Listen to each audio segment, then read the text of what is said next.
if we're the one who's always like pushing it forward and like thinking through like how like the industry's evolving, you do have that gap where you're the industry leader and like you are the only one with features and no one else has. Welcome to Not Another CEO podcast. I'm your host, David Politis.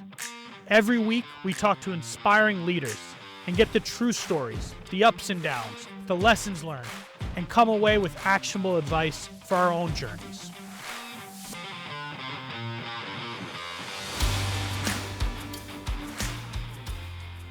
Today's guest is Shensi Ding, co-founder and CEO of Merge.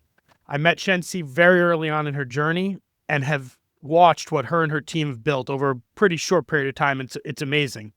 I believe that a big part of the success that she's had is because of her crazy work ethic, grit, and true understanding of how to solve her customers' problems. Before starting Merge, she was the chief of staff at Expanse, where she helped scale the company through its hyper-growth phase. The company was ultimately acquired by Palo Alto Networks for $800 million. In 2020, she co-founded Merge to solve one of the biggest pain points for technology companies, integrations, something I know very well. Now Merge provides integrations for products and AI agents. Under her leadership, Merge has raised more than $75 million from world-class investors like Excel, NEA, and Addition. It's now trusted by thousands of customers from fast-growing startups to category leaders like Ramp, OpenAI, Perplexity, MasterCard, Uber, and many more.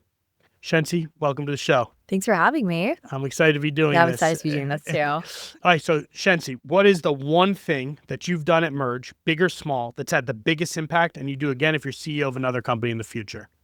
We were in person first from 2020. So we started the company June 2020 and out of Gil's apartment, my co-founder. And we were having so much fun that we were like, wow, what if we added a few more people to the company and also had them in San Francisco? And we worked out of like a WeWork and wore masks. And so that's what we did. And as we got bigger, COVID got better, and we just kept it going. We weren't sure how long it would last and if also a lot of other companies would be in person or fully remote. But yeah, we kept it going, and being in person has been a really big part of our culture, our company, our team, and how we grow. So I think that's had a really big difference in both our recruiting process, but also how we operate as a company. Yeah.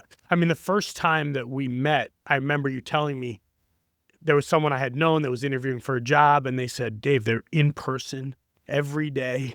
They're like stuck on that, like, and it was at that time, really, nobody was really doing that. Yeah, it was very controversial. How did you maintain that? Like, how did you find people to even join you during that time? Oh my gosh, it was so hard. And it still impacts us when it comes to like senior employees. But it's just a ton of sourcing. Like, I think because it was so hard for us to find people who would be even open to that, we had to do a ton of sourcing, and sourcing still is a very important part of our business. We reached out to tons of candidates just to see if they would be even open to it. But back then, like the pass-through rate for people who'd be open to in-person was extremely low. So yeah, it was just a ton of outreach. And even when you had great people, you like candidates, you would just hold the line. Yes, I mean, that candidate. I remember. He looks amazing, and like I would have loved to have him at the company, but he would not be as effective in an in-person company if he was the only remote person. And we've had plenty of leaders who are amazing, like tier 1 companies, like amazing track record, clearly very effective, but they just won't be effective at our company because our whole team will be in person. And so you've continued that to today, but you went from San Francisco, you came to New York. Yes. So can you talk about that kind of, and you have an office now in both places, and I think other places? Yes, and Berlin as well. Yeah. Well, it's partially driven by recruiting. So back then in San Francisco, it was getting a little bit sad. A lot of people had left. There weren't a ton of people who were still in the city. It was also a very remote first city. And it was starting to impact a lot of our recruiting processes. And we started expanding internationally from day one just because of COVID. So everyone was everywhere. We were just selling to like Europe, to Africa, to like Asia. There were really no boundaries when it came to who we were having conversations with. And California, even though it's very beautiful and like very central for tech, very hard for international phone conversations and like Zoom calls. And so New York felt like a natural extension for us, especially if we wanted to be able to open up a new talent market. So I moved to New York around 3 or 4 years ago, opened up our office, and it mostly became a go-to-market hub at first, but then over time we hired more engineers. And it was really critical for us during that time when no one was coming to the office because people in New York were. Yeah. I think one of the things, again, I mean it when I said in the intro, your work ethic, I felt it from day one when we met. And I remember after the meeting, I met you and Gil in my office, during that COVID kind of period. And I said, wow, I wish I could do what they're doing culturally with Better Cloud. But again, at that point, everyone was all over the place and everything. But I felt it like we are going to grind and we're going to do what's necessary. We're now 5 years later. There's this whole 996 trend that's going on. Have you been able to maintain that as the company has scaled, as you've hired all these very impressive people, but like, have you been able to maintain that throughout? Yeah, so I'll admit I was probably a little bit naive back then, that we help for how long you can maintain it, and I think a lot of people won't talk about this publicly, but after a certain point, it becomes more about decision making versus just working a lot, and making really good decisions and just making sure that you're moving in the right direction and not just spinning your wheels. But I think when you're starting, you have to work a lot, and so when we would do interviewing in the beginning, there'd be a filter of, "Are you open to in person? Yes or no?" And then most people would say no. And then after, it's like, "Okay, we eat dinner at the office every night, and you have to work until 9 p.m. every night." And then that would be another filter as well. And it was really important because back then when we were just 10 people and then even up to 50 people, we had to do everything we could. It was a completely new market and there were no moats in software. And the only thing to do was just put in the hours. But it started becoming clear around like 75, 80 people. That we were missing really good decision making and that we were also going in directions and wasting a lot of time on things that someone who had experience could have just corrected it. And that's when we started bringing in more senior people, like parents, people who had a lot more tenure at companies that had done it before. And that really made things more efficient. I think there are still benefits to working hard. Like our team still works very hard. And even people who are not like physically in the office super late, like they're always available and they work late at night. But it's not the same as before where we had to just like put in so many hours because we weren't sure what to do. We would need to just like shoot our shot in different directions and see what worked and didn't work. Now we have a lot more direction and data for what is effective. And it's mostly about good decision making. Yeah, I think in the early days of any business, in my opinion, when you're starting from zero and literally nothing, you have to power through. You have to build inertia, momentum, kind of some way. And I think one of the challenges is that people who do it multiple times, the second time they forget that part of the journey. That's what I've been noticing as I've been through multiple journeys and I see multi-time founders and they start new companies and they forget Also, what it's actually hard. You get it's very old. hard. You get old. It is hard. It's exhausting. Yeah. It's a different kind of muscle to be able to do that, and to be on the plane all the time and to be going to customers. And it is exhausting, but I think it is what's necessary to get stuff kind of off the ground. 100%. And with our new product, we didn't want to take resources away from our core product. And so the only engineers that we had were me, Gil, and one engineer. And we had to work every weekend. We had to work because we had meetings during the day. So from 5 to midnight every night, Gil and I were coding. And then on the weekends, all day, we just didn't have any plans and we were coding. And even now, like the team for that product is smaller. Whenever anyone wants to join that team, because it's sexy, it's AI, right? I say, okay, well, are you willing to work late every night? And then you have to work weekends. It's a requirement for this team because it's a completely new thing. You're building something from nothing. And if you don't do this, the product dies. So if a lot of people are like, oh, okay, that's definitely a little bit different. Yeah. Yeah. I think some people are scared to say what you said in the beginning with those first set of people you brought on board and what you just said now. I think people, maybe because of that COVID period of time, like people are scared to say this requires a lot of hours. This requires a lot of work.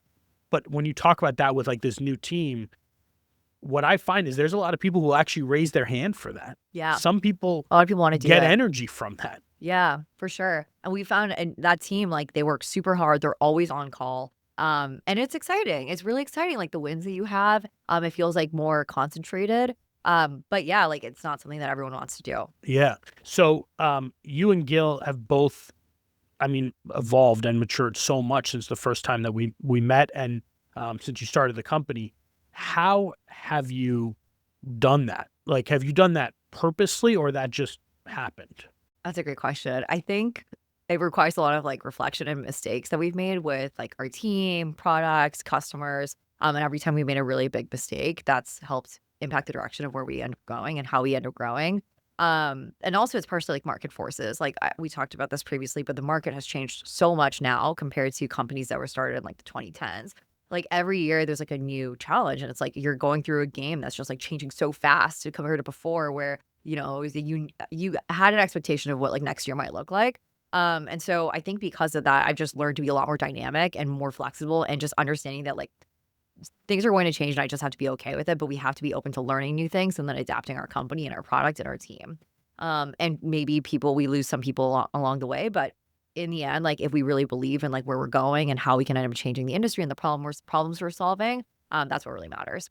I just interviewed I started interviewing VCs for this, and I interviewed someone yesterday, and they said that what they look for is the slope of learning in founders that they invest in, and that's the number one thing, because the speed that things are changing is so fast that if you can't evolve that fast, you're just going to get left behind. Yeah. So one of the things that, I know you do is you bring people into the company to speak to the company. And I think it's a great idea. Could you maybe share a little bit about how you do that and who you bring in? Oh my gosh, yeah, it's made such a big difference for our team. So we had obviously you come in and speak. Greg Schott, this former CEO of MuleSoft, he came in. He was amazing. We also had John Zinni Graze, the CTO of Plaid. We had Jack Altman come in, the former CEO of Lattice and founder. And all of them had such amazing stories to talk about. It's hard. Like it's not always like a straight line and it's just super easy. And you end up getting knocked down a few times and you always have to figure out how to come back up. And I think it gave our team a lot of context for how like this is very normal. Because a lot of times, like internally, we have people who've worked at other startups, and one of my team members, Charlie, he's always like, "Merge is a smooth ship." He's like, "This is like the most like well operated, like this is so smooth. I'm like loving this." And then meanwhile, some of our other team members, where this is their first company, they're like, "Oh my god, like this is chaos." And then like they just don't listen to Charlie. So it's like nice to have like people who like basically like made it and like have like accomplished where we want to go. Share stories about like times where like things were hard and how they made it through and like how it's like totally normal and it's part of the fun and like now they're like laughing about it. So I think it's nice to have that perspective and it's just cool. Like there's like star power. People come to our It's office. Yeah. interesting because when you tell your team, when I tell my team, when anyone tells their own team, no one really hears what. They think I'm spreading propaganda. Yeah. But when you bring people in, you can actually tell them that this is the journey. Yeah. This is what I've been talking to a lot of founder groups, and I've been telling them, like, when you're a first time founder and you hear about someone else's journey online or LinkedIn or some podcast, it feels like it's just up and to the right. When in reality, there's many near death experiences, roadblocks, challenges. You feel like it's only if you're a salesperson, like, this product sucks. Everyone else's products are the best things in the world. When you realize that the other companies, they have it just as bad. It's yeah, I like that you do that. I think that's really, how do you get to these people? I mean, I know we've met each other, but like, how do you get to these people? Yeah, it's a combination of them being investors in the company in previous rounds. It's also just like we network. We just inherently meet a lot of people. Gil and I are really into meeting people in person, and that has created like more personal connections to different people who could like inspire our business. So, Does anyone say no if you ask them to do it? we've been pretty selective about who we ask so far. So not yet, but I'm sure that's gonna happen. I don't know. I think most people want to pay it forward and do that. All right, I'm going to go back all the way to the beginning. How did you get your first 5 customers? Oh my gosh. Yeah, tons of outbound, almost begging, promising people that we would do whatever they wanted.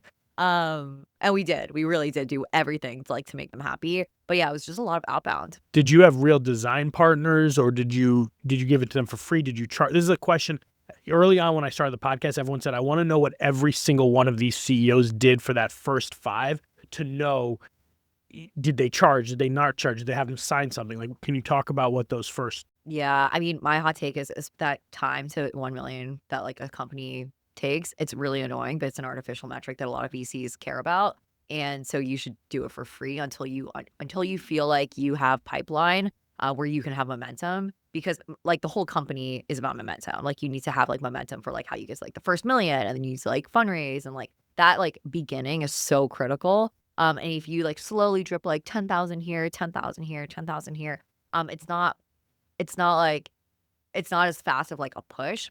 And so even for like our newer product, what we did was like we did it for free for like a month or two because we really our product was not that good, right? Like if your product's not that good, like why are you asking people to pay you very little for it? Wait until your product is very good. You know you're actually adding a lot of value, then actually charge them. And then at that point, hopefully you'll have generated enough pipeline around you that you can also start getting other customers onboarded and they already have a product that's much more baked. I took the same approach that you took, where I didn't charge until I felt like the product was at a place where I should Like, charge. why are you charging people And for I like couldn't a agree with that more. I feel like nowadays there's more people saying you should be charging right away and have these design partners. And I that the other thing you said I don't want to skip over is the momentum to $1 million, the speed to a million. Unfortunately, it is kind of stupid, but unfortunately, it does matter to fundraising. yeah. So and when did you start charging? Oh, you started charging here. Oh, you got to 1 million in 3 weeks. Oh my God, you're amazing. Yeah. Versus you got your first design partner. It's the same period of actual time. Yeah. That's an important that's a really important point. And so so you kind of built up how many customers do you remember how many customers you had before you started to charge? We had, I think, just 2 or 3, like, a third one was already starting to test in the beginning, but 2 had been, like, yelling at us for months being like, "Oh, you guys need to make these improvements." We worked really closely with them too. But yeah, the third one was, like, waiting in the wings, by the time we were ready to, like, go live. Yeah. Um, you really created this category and you have, I don't know how many copycat. I think I saw you at an event one time at some conference, and at that conference you had your big Oh booth my with god. everyone, and then there's like 42 other, you know. Yeah, and they all came up to me being like, "You're my hero." And I was like, "Oh my god, get out of my face." But also, thank you. Yeah, Yeah. that was I at that conference I remember being like, wow, this is crazy. But you have continued to elevate the company above kind of that fray. How have you done that? So I met the CMO of Gong, and he inspired me so much because Gong, obviously, there's so many copycats. They're the premium product, and people love Gong. And I was like, okay, well, how do you guys maintain your price point? Like, how do you have all these people love you when there's companies literally offering it for free? And he was like, Shensi, you can't be the best and the cheapest. Like, you need to decide what you want to do. And I was like, that is so true. Like, if someone is optimizing for the cheapest, I just cannot win them. That's not something that I'm going to be optimizing for. I want us to have the best product. I want us to have the best customer success. I want us to have the best team. I want all around for us to be able to provide like the most premium experience for our customers because that's what I care about. Like I want quality. And so I think throughout the whole time we've always thought through, okay, we need to have like a really high quality product and we also need to be the ones thinking through new ideas. It's really unfortunate because it's much easier to copy than it is to innovate. But like if we're the one who's always like pushing it forward and like move thinking through like how like the industry's evolving, you do have that gap where you're the industry leader and like you are the only one with features and no one else has. And that's really important for like the company momentum and just having an edge. But yeah, it's always just thinking through like what are the like new edges for how we end up advancing the company. It's it this feels like a problem that didn't exist when I started my career 20 something years ago, because to start a company, like to It was stand up so a hard. software, you had to literally go to a colo facility and rack servers. I literally did it in a rack, and you're like, okay, now they're stood up. Now we're gonna go write the software. Then we're gonna have to then the server goes down. Then you gotta, and just the work required to set up a new company was a technology company was a lot, and the money and everything. And now people literally can go to your website and just copy and tell some AI tool to copy paste it. And I mean, I think I've seen people with your API docs like Yeah, full exact copied, copies. Yeah. right? I Yeah. think I've seen like people literally just copy and They paste. died, but yeah, just FYI. But it's crazy. I Yeah. mean, and so how do you get your team? I wonder how, because I haven't dealt with it in this era. How do you get your team? Because I'm sure they get frustrated. They probably come to you and say, "Hey, there's 9 copycats. They're all cheaper." How do you get your team to feel what you just described to me? Yeah. I mean, I think it's just continuing to have wins and also making it a little bit more human. Like the reason why people purchase our product isn't just because of like certain features or like certain functionality that we offer. It's also because our customer success team is so good. Like we have the best customer success team. We have the best solutions engineering team. We have the best technical support team. And that's like human and that's training and that's them. And because they're so good, it has such a big impact on our business and you can't copy that. Hmm. It's trust, actually. I think it's trust. It ends up being the customer trusts you, and trust you can't buy the trust. You can't make your product so cheap that they trust you. You got to actually. I think I've been really. You and I have spent a lot of time talking about this, and the more I think about it, the more I think literally everything can get summarized into trust. Just you are the thought leader. You're the one creating this market. You're, like you said, you're the one knowing where it's going, not just copying where it's been. And that is trust, for especially for your customers. I mean, can you talk maybe a little bit more about just the product evolution? Because and maybe you can give a little more detail on the actual product, because the product has evolved quite a bit, especially recently. Can you talk about that? So our vision for Merge was always, especially on the unified API product, was to always be cross category. And when we started fundraising for our seed, that was what we pitched. Like we were going to be cross category, we were going to cover everything. But we had to start with two categories because it's a hard product to build. And I think because we started with HR and ATS, a lot of people just perceived us as only being like an HR and ATS company and that we could never expand our TAM beyond that. And that it was going to be really hard for us to be able to land companies in like accounting or like file storage or ticketing. And the past few years was really critical for us to prove them wrong.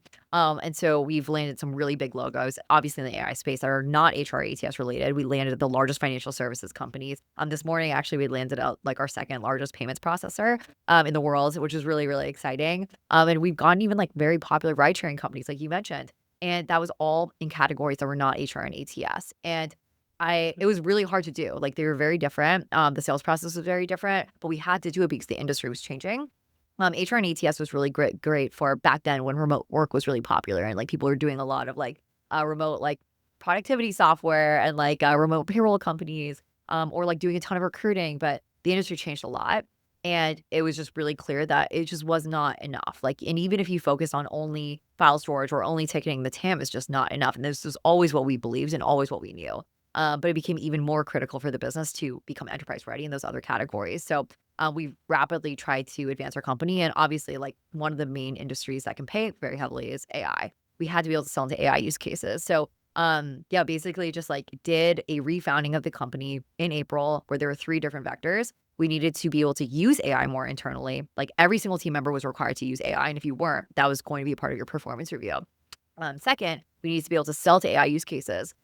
We were able to sell to some AI use cases, but not all of them. But we also needed to make sure we were absolutely best in class, like objectively the best company for AI use cases. And then lastly, we needed to launch an AI product. So there was a month, and I talked to you about this at the time, but there was a month where we were in process with a really big account. And we were, unfortunately, just because we were small, we were going to allocate all of our company resources for that account. The deal died for a month and it was devastating for our business. We had a bunch of people quit. It was really big hit more for morale. And in that time, Gil and I had to reflect, like, how do we restart this company? Because we can't just pray that people are just going to come in and buy our product. So we spent those 4 weeks just really digging deep on how we innovate, how we reorient our company and how we start it again. And the Handshake CEO and the Intercom CEO, they really inspired me because both of them had to do that. Like if you're a pre-AI company, like how you're doing things does not work now. And you have to rapidly adapt to the industry. You have to relearn. You have to understand like how AI works and how your company can fit in that industry. And so that's what we did. And then the deal came back 4 weeks later, which was so annoying, but really great for our company, obviously. And we came out a completely different business. And so now where we are compared to where we were back then, night and day. And we actually got an email from someone like a few days ago that was really beautiful for us, was that like it's really clear, like we did a deep analysis of the entire industry and you guys are the clear leader for our like AI use case. And that was like really, really validating for us because the team has worked so hard. It's only been 6 months, but the company is completely different now. I think there are probably, I'm probably not exaggerating, 10,000 companies, SaaS companies, that need to hear this because refounding is a good way to put it. Like, you need to really rethink everything. Did you actually say refound? Like, did you go to the company and say this is a refound? Not in that word, but we were changing the entire company. There are 3 pillars that we have to orient towards, and if we don't do this, this is existential for our business. And that was in April. It was in April. And how long did it take for people to start hearing that, or start making that change? Was that instantaneous, or? Probably a few weeks. I think a big difference was that Gil and I started using AI coding tools and like different AI tools. And we were able to personally see the difference and impact on like our own workflows. And if we were doing it, no one has an excuse for not doing it. And it's not fun. Like it's a little bit scary to feel like AI can take your job. It's a little bit scary to be like learning a new tool and feeling like unsure of like how things are working. But we were getting so much productivity when we were building this new product. We were like, if we forced everyone to do this for our current product, we could move so much faster. And if we also added more AI in our product so we could move even faster, like internally, there's no reason why we shouldn't be doing that. So yeah, it has really changed our workflows. One of the things you said that I've now heard with 3 different CEOs on the show is, when having to make this type of shift that you're making, even though you've said it in a better and more explicit way than I think I've heard so far, but they said they had to kind of create like a new team to go after this new product, because trying to do it inside the old product like was never going to work. And also that's what you did, right? Yeah. I mean, you also have responsibility to your existing customers to continue investing in them, and then also making sure you're providing high quality service. So yeah, it was me, Gil, one engineer, and that one engineer was a big decision. Like, we didn't even want to do that. But yeah, 5 to midnight every night after our meetings were done, Gil and I were coding. And then on weekends, all day we were coding. And that engineer, like every night, like really late hours, they were coding too. And of course, weekends. For how long? Yeah, 6 months. Yeah, Wow. it was really tough. Yeah, we just were working nonstop. And then only until we were able to close revenue did we deserve more resources. Wow. Yeah. And now how big is that team? Now it is, we have 3 engineers, we have a PM or 2 PMs, and then we have a TPM, and then Gil and myself still. Yeah.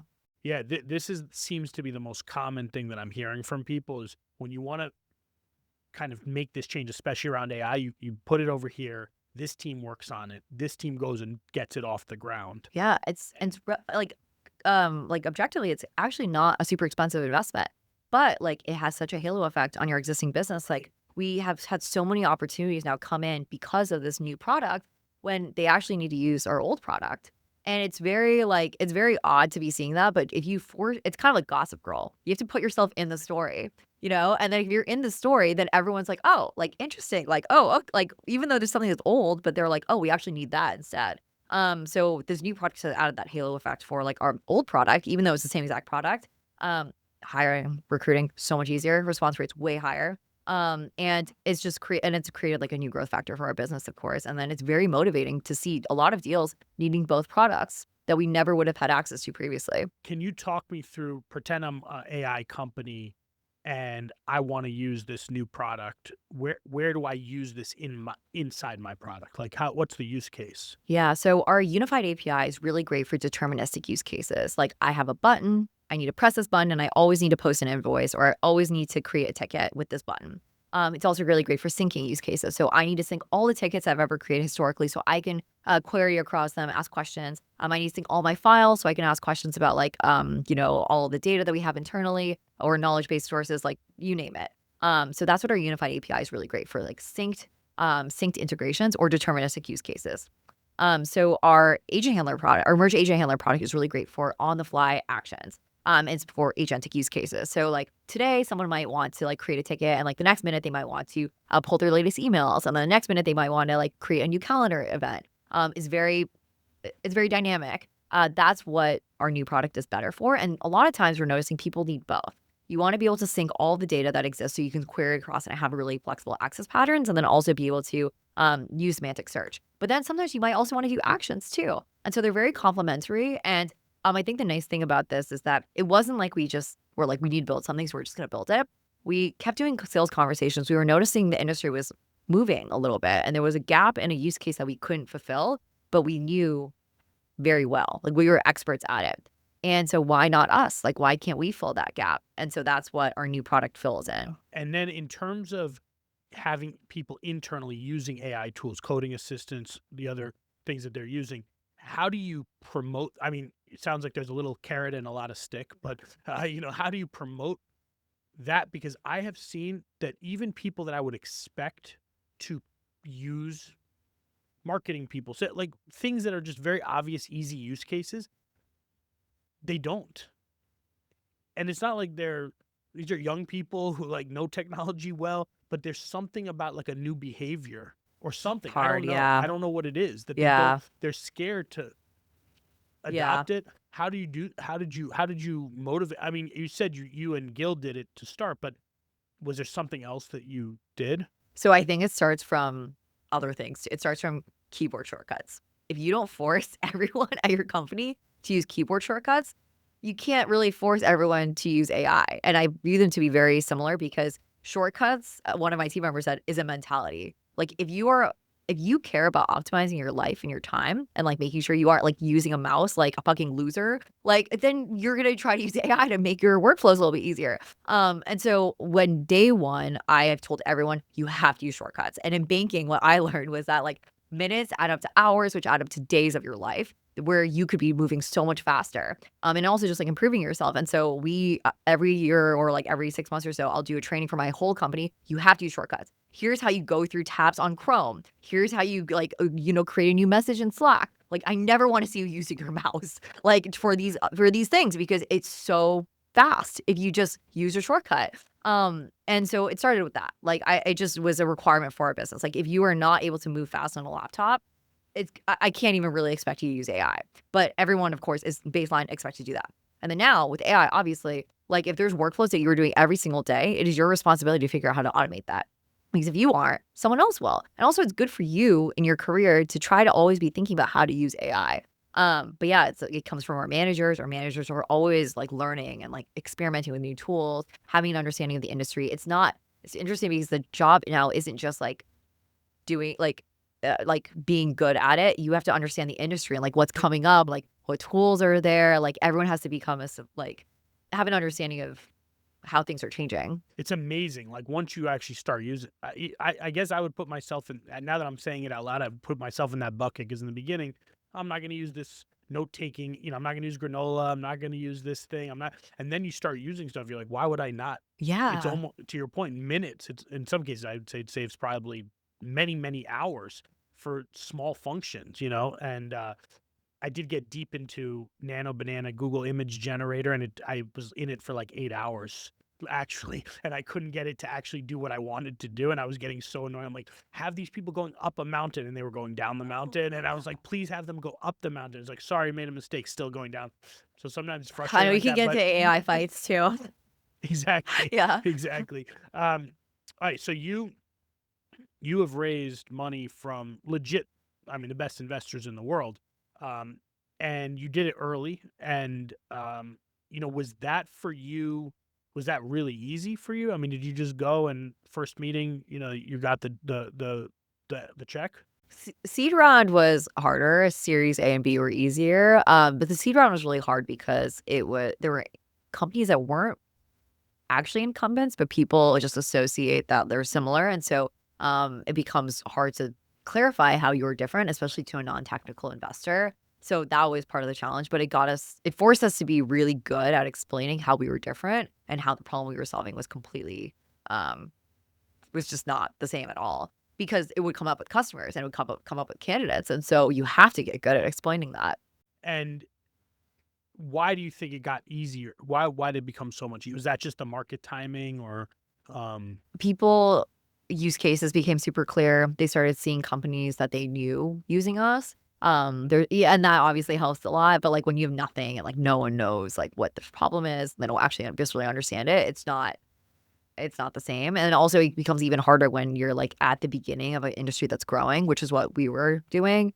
So they didn't really viscerally feel it. But like as years went on, like every board meeting, people were like, oh my God, integrations are ruining our life. And then like as it kept getting worse and worse and worse. And I was like, I told you. So yeah, that's how it got a little bit easier. But it was partially right time, right place, but also just having like real customers that were really loving the product. Yeah. You've told me some interesting fundraising stories. You feel comfortable sharing any of them?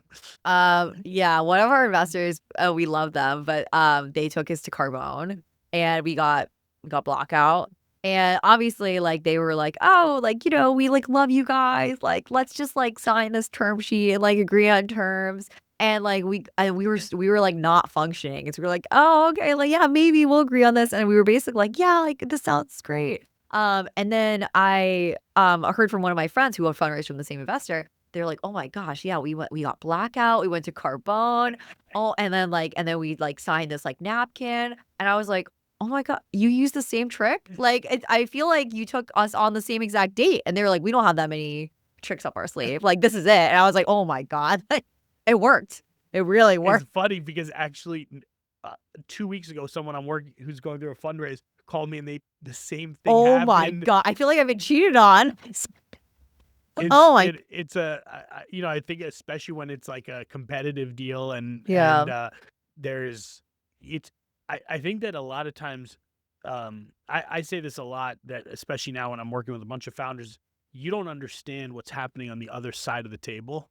Like, as founders, when you're fundraising, you don't really know what's happening in the VC kind of side of the table. And there's there's the pressure to get deals like this closed yeah, is just like a sales team yeah. with a big deal that's been in the pipe. I don't think founders fully appreciate that.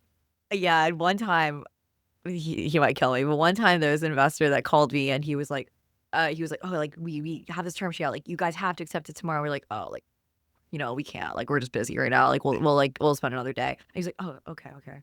And then he called us back like 10 minutes later. He clearly had just gotten yelled at.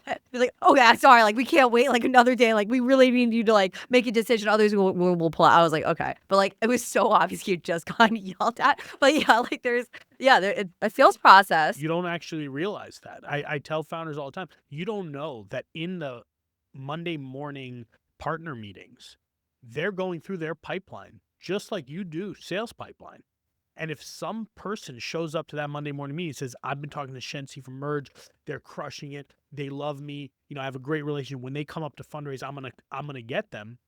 And then you come up to fundraise and they don't get you, they may get fired. They definitely are not gonna have the same kind of brand inside the firm. So I think that anyway, those I've been to some of those dinners myself as a founder, and one time I told my wife, I said, I know exactly what's gonna happen, and I got to the dinner and I just started eating bread as fast as I could, That's so smart. Oh my just so I wouldn't god. get too drunk That's because so smart.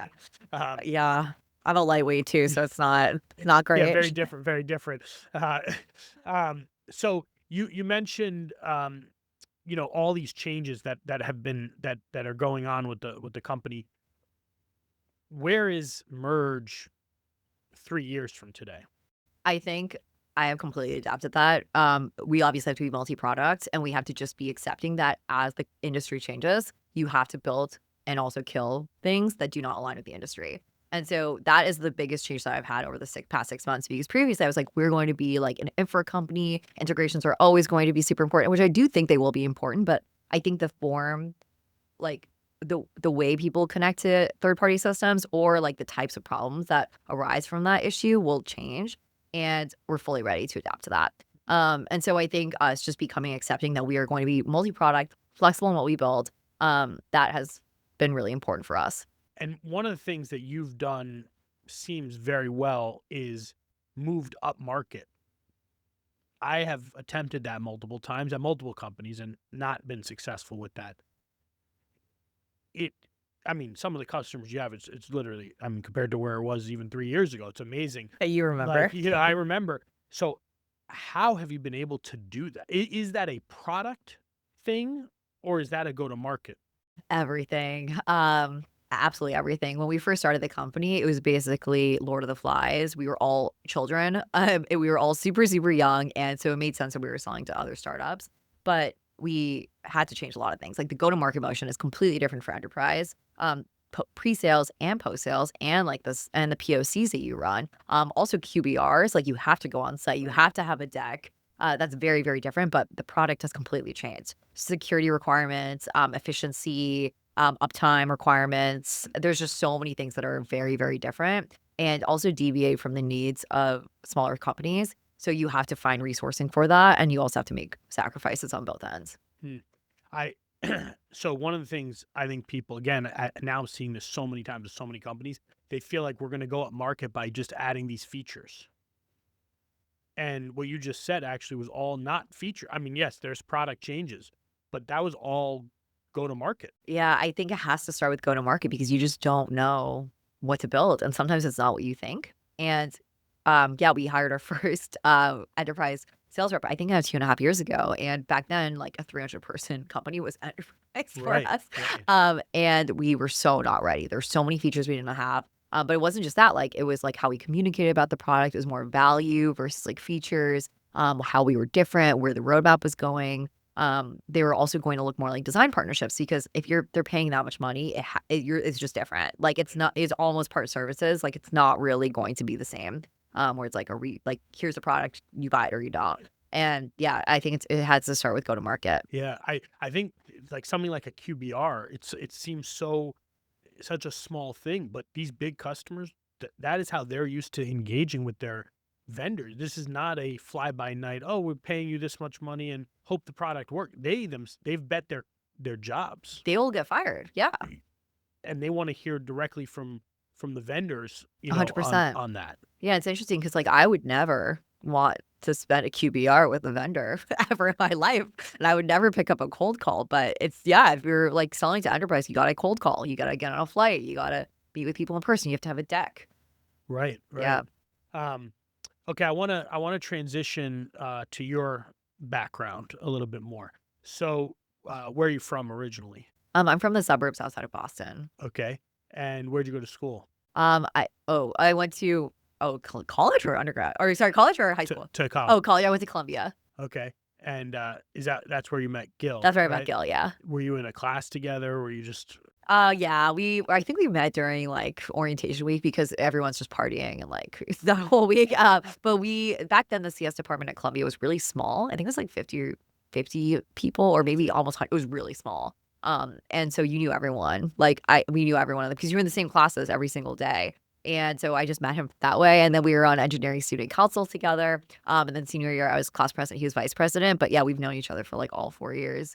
and did you know you were gonna start a company with him? No, we were just, like, partying back then. I don't even think we were thinking that far ahead. When did you decide to come together to start Merge? A year before we started the company, we were just talking about work. Like, it was just work and, like, seeing whether or not, yeah, just, like, seeing, like, what was going on, like, how like, what problems are you running into, like, what's hard right now? And I think when both of our companies were running into that issue, we started talking a little bit more about it, and our skill sets were so complementary that I thought it could be interesting, and we were young, and we had, like, time, and we had experience, and we've both been managers. Like, I was kinda like, "Why not now?" Like, if not now, like, it's gonna get harder.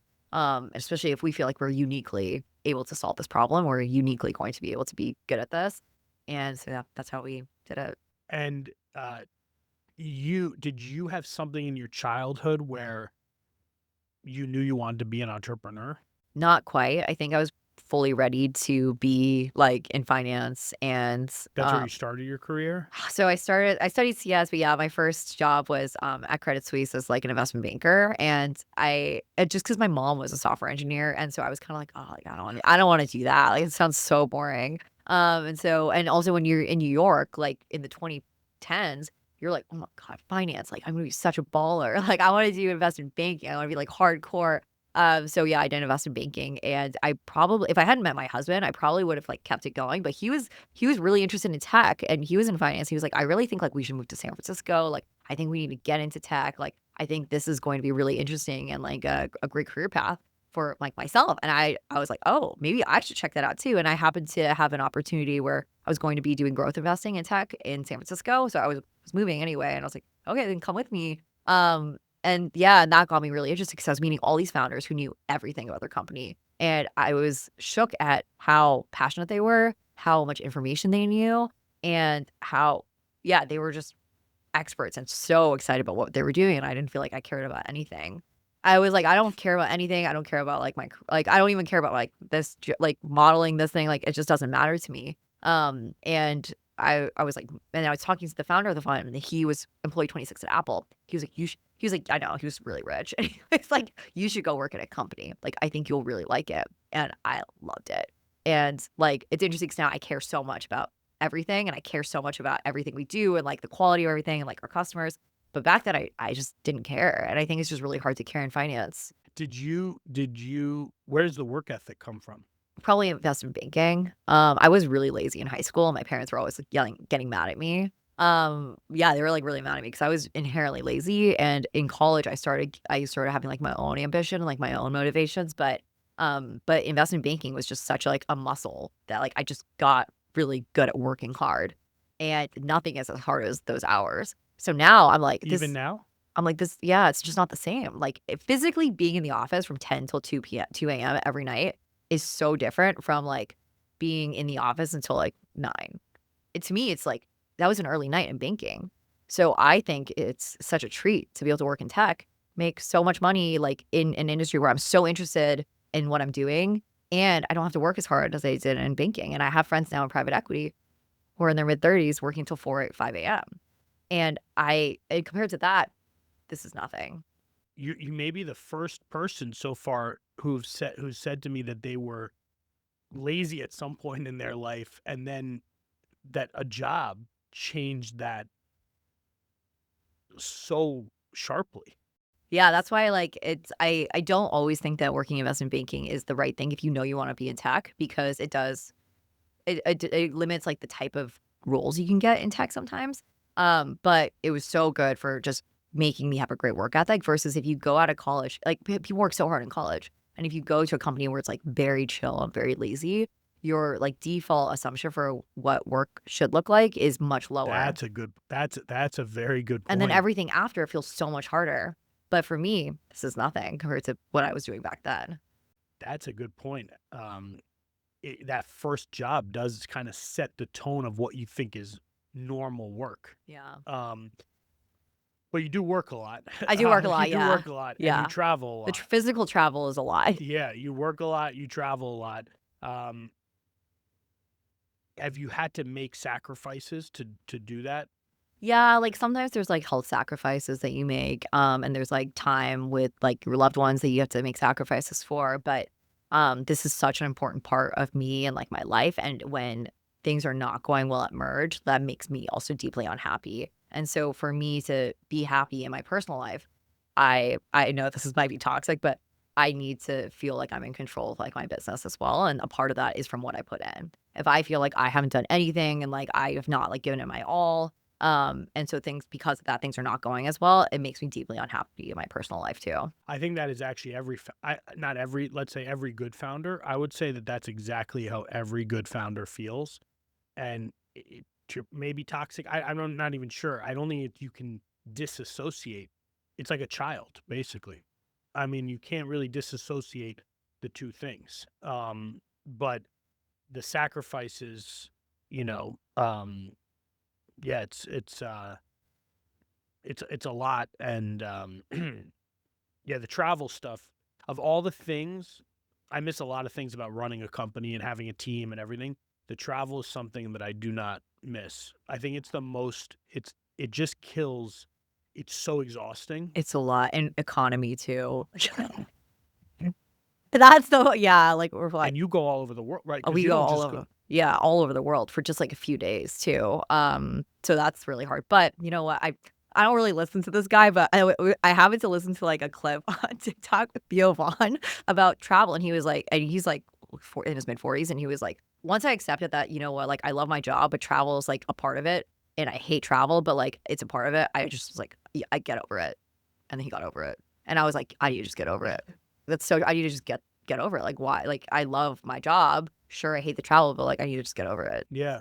Have you had someone, a person, a kind of a mentor or a role model, or has there been someone like that in your career, in your life? No, because I think everyone's really busy. There's been periods where someone's very inspirational for me, but, like, the closest was my old CEO because we were working together every day and I was his chief of staff. I would ask him any question I wanted, and he would answer it, like, literally anything, which was very unique exposure, like, And yeah, like obviously we get like fights and he'd be like mean to me or like I would, whatever. But like, yeah, I could ask him anything I wanted. And that was really helpful for me just understanding how hard it is. Like he would have really hard situations and he would always get through it. And it was also interesting because back then, anytime there was something where I was like, someone quit, like really important quit, or like a deal was about to die, I was like, oh, he can save it. And he would. And then now I'm expected to do that. I'm like, oh my God, like I don't know how to do this. But it's interesting because when Gil has to solve it, I'm like, Gil's got it. But then in reverse, he's like, oh, Shensi's got it. I'm like, I don't.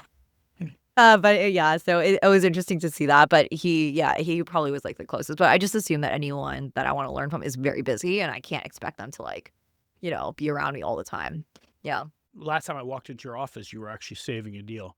Oh, You were doing that oh, exact thing. Shensi, thank you for doing this. It's been amazing to watch what you've built and what you and Gil have done together and the team. And I think it feels like it may actually just be the beginning in a lot of ways of the journey. You may or may not want to hear that, but it's probably the beginning of the journey more than you have a long ways ahead of you. So congrats. thank you so much. Awesome. Thank you. And for those of you listening, hopefully you enjoyed. And if you did, please share with your networks. And we'll see you for the next episode of Not Another CEO Podcast. That's a wrap for this week's episode of Not Another CEO Podcast. Thanks for joining. For show notes and more, please visit notanotherceopodcast.com. We'll see you next week.